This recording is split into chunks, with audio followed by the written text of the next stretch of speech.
Hello and welcome back to my channel. In today's review we're going to be taking a look at the Transformers The Last Night Mission to Cybertron Infernocus. As always, we'll take a brief look at the packaging and then we'll bring in Infernocus for a closer look. Infernocus comes packaged in this very nice box design, shows all the different robots that make up Infernocus, says that he is a 5 combining figure, Transformers. On the back of the box, at the side of the box, we've got a picture of Optimus Prime. On the back of the packaging, it's really nice. Got a very large image of Infernocus with all of his combiner parts. You've got Rapture, Sculpt, Infernicon, Thrash, Gorge, and finally Glug. Says that he is the guard of Quintessa and that he does also include Quintessa, and shows that he has decodable glyphs.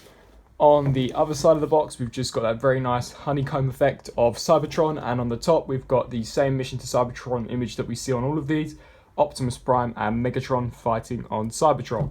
That about wraps up to the for the packaging. Let's bring in Infernocus. Infernocus comes with an extremely large and very detailed instruction manual.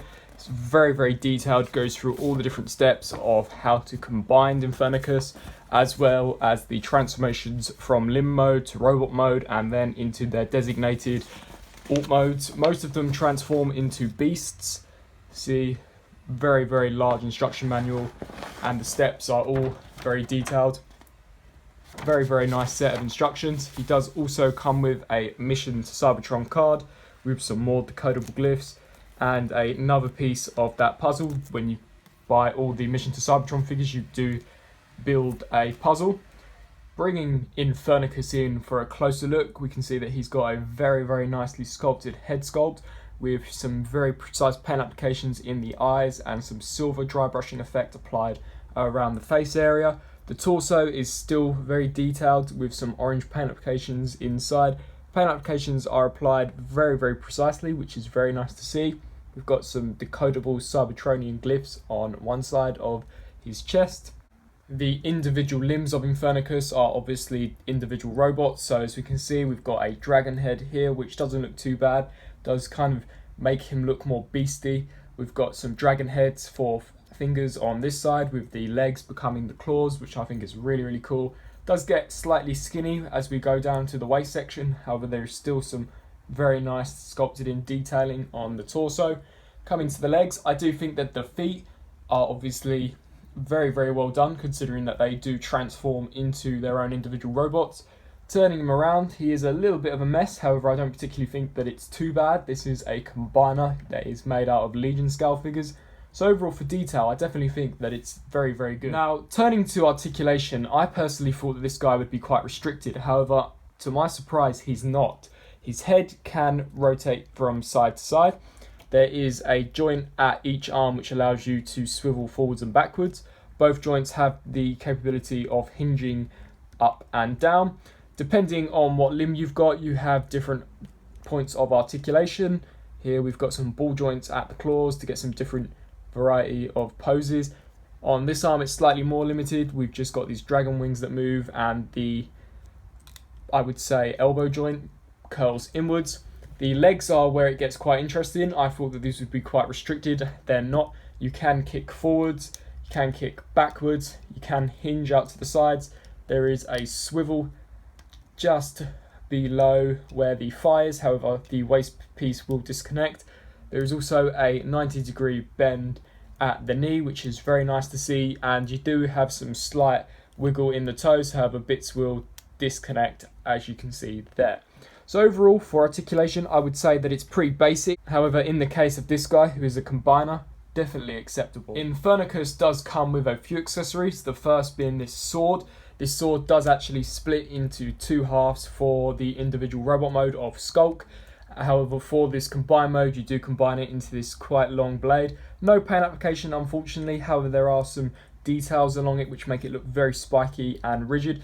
There is a small peg here that will plug into any of the little mouths, so it does stay in there very securely, and you can actually get some pretty cool poses with him holding that sword. The second accessory that he comes with is Quintessa. It's definitely nice to see that we have got a Quintessa figure, as she was the main villain of the movie to some degree.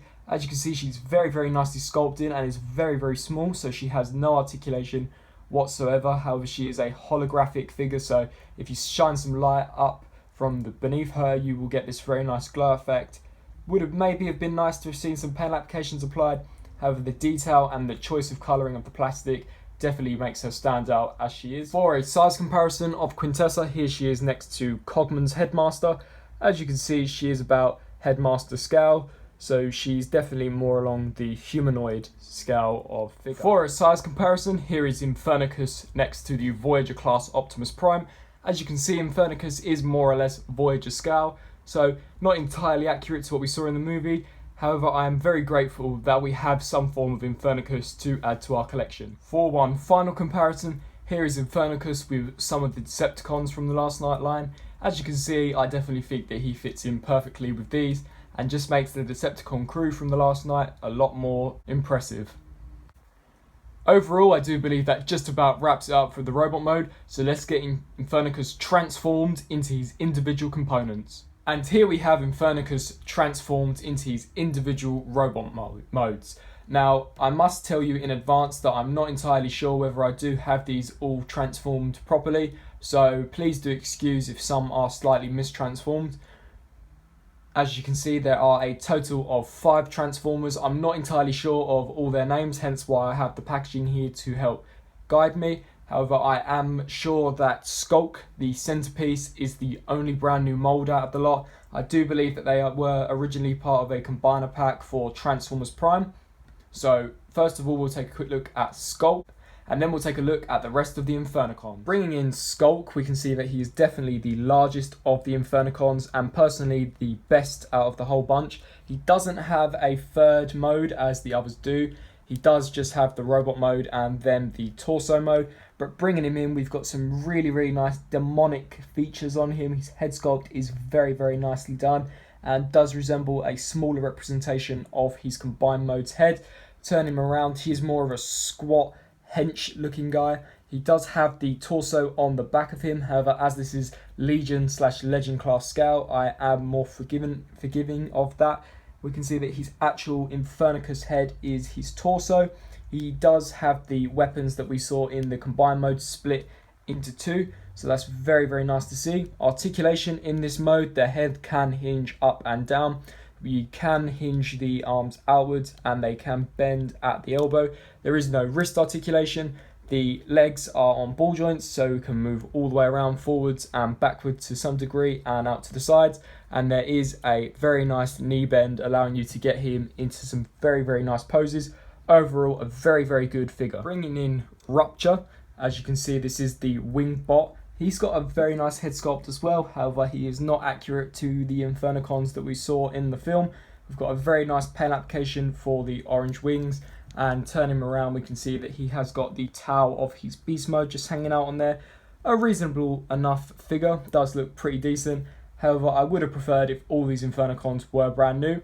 Articulation, there is no head articulation unfortunately. However, the arms are on ball joints, so can move around in whatever way you please. There is also a hinge here for transformation, allowing you to get a more outward motion. There is a ball joint at the elbow, so you can swivel them inwards and up and down. The legs are at a ball joint, so they can kick forwards and backwards and out to the sides. And finally, there is a knee bend just below, allowing you to bend the knee to some degree. So overall, not a bad figure, but by nowhere near as good as Sculpt. I must say I do prefer the beast mode to his robot mode. It definitely does look very, very good, and the orange wings definitely do help to amplify the detail. The head sculpt on the dragon mode is very, very nice, and we can see that he does have an orange eye painted on both sides, which is very nice. Some very nice sculpting and detailing, especially in the tail.